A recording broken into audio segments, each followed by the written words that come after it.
what a great day we've had. And what? How did you break your nose? What's the story behind that? The nose wasn't broken, it was cut off. Serious? Oh, What the happened? nose Yes, was you cut just... off, it was hanging off. That bit there was hanging off. And when I went to hospital, obviously, after, they sewed it back on. Amazing. What happened that night? The worst night of your life? Oh, it was an aeroplane crash. We crashed on the runway. I don't like to talk about it because it's upsetting. Yes. I lost my best friend there. Tommy died there and then. But Don and I survived. He was in one aeroplane, I was in the other. We were both flight mechanics. Unfortunately, both the pilots and both the navigators were killed. And Tommy was my friend. He was a Scotsman. Brilliant fellow, had a wife and 2 kiddies.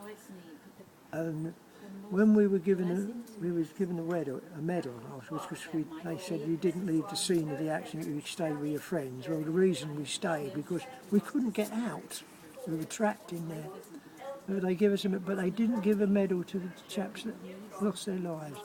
I never accepted my medal. I said, no, I don't want it. It's just not fair for me to have it. And those that give their lives didn't get anything.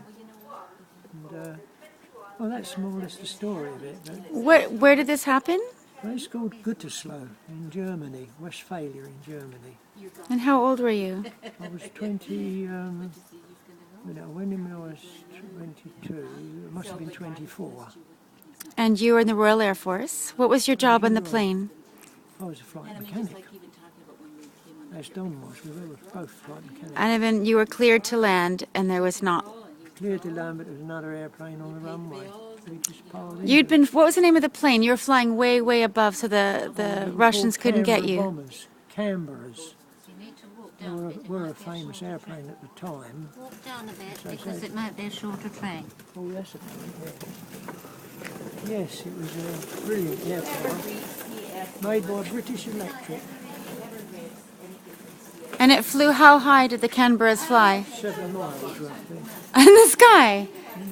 Did you have oxygen up there? Yeah. You had a special oxygen, right? Oh, yes, we had oxygen. Yes. And how many would be on a plane? 4 normally. There would be when we went on exercise, there'd be pilot, navigator, bomb aimer and the mechanic. So 2 survived your plane and 2 survived the other plane? One. No, there was only 3 of us on that night. There was no bomb aimer. We didn't have And you were flying missions over Russia? Well, no, we didn't go over Russia. We went towards it, and then the Because Russians it's would not do just a something to make us CD, come it's back. got messages in there But that at are that time, they had so nothing to reach us until life-changing later to on. adults as well as young people, and they're fun. Well, it's another story when they first done it. I like to- Well, Tim, I'm looking forward to the rest of the interview. We're here at the Welling train stop, and this is my Uncle Peter, not Richard. Thank you for the veg.